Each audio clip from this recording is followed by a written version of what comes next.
हमार अंगे गुलाब नियन खिलल बा बदनवा। सुनी सुनी भगवान जन बिहान होके दी कि सुनी सुनी भगवान जन बिहान होके दी। आज राजा जी के कोरवे में जवान होके दी। आज राजा जी के कोरवे में जवान होके दी। आज हाँ पहला मिलनवा मिलन सजनी के सजनवा।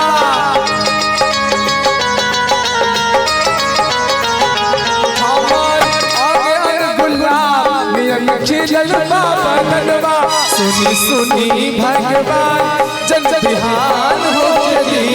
सुनी सुनी भगवान जन बिहान होके दी। आज राजा जी के कोरवे में जवान होके दी। आज राजा जी के कोरवे में जवान होके दी। ओ भगता काली झुमके कंगना सब दे देना उसको सजना। आग लगे उसकी जोबन को, आग लगे उसकी जोबन को।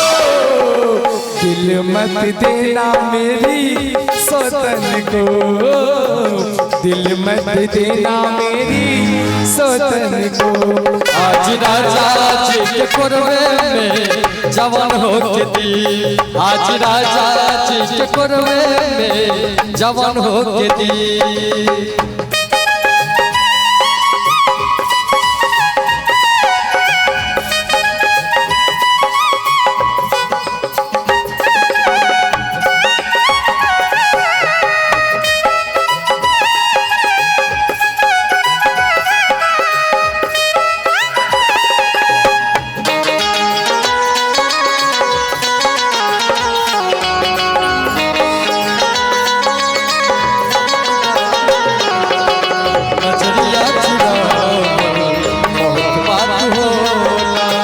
नजरिया चुरावल बहुत बात हो।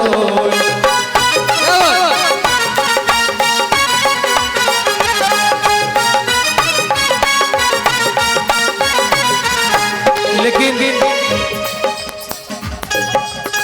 राजा जी के होठवा से छुवे लागे मधुरी। राजा जी के होठवा से छुवे लागे मधुरी। लागे ला मिठाई जैसे लागे ला मिठाई जैसे लागे जैसे गुलरी। लागे ला मिठाई जैसे लागे जैसे गुलरी। तनी हमरा के सुनी अब जवान होके दी। तनी हमरा के सुनी अब जवान होके दी। आज राजा जी के कोरवे में जवान होके दी। आज राजा जी के कोरवे में जवान होके दी। आज राजा जी के कोरवे में जवान होके दी।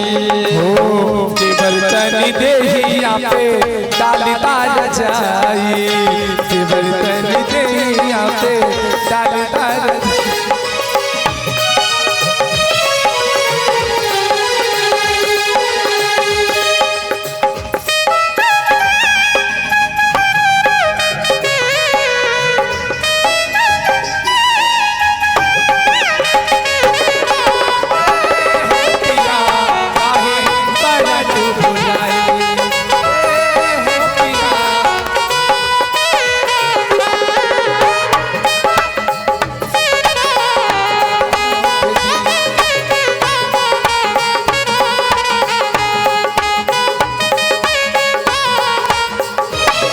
सुनिएगा।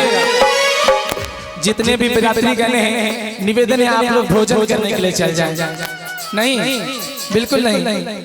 हिंदी कि जैसन सोच ले रानी वैसन धनिया मोर बारी।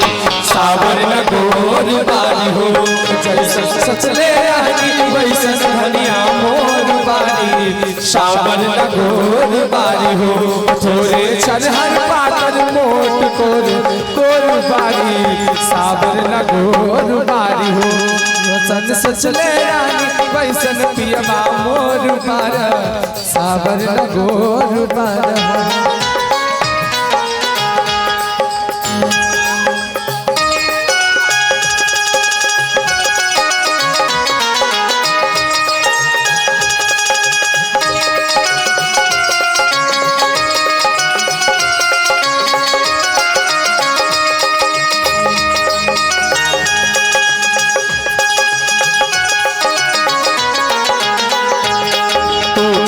बड़ी है मस्त मस्त तो चीज बड़ी है मस्त तो चीज बड़ी है मस्त मस्त तो चीज बड़ी है मस्त नहीं तुझको कोई होश होश नहीं तुझको कोई होश होश उस पर जो बनता दोष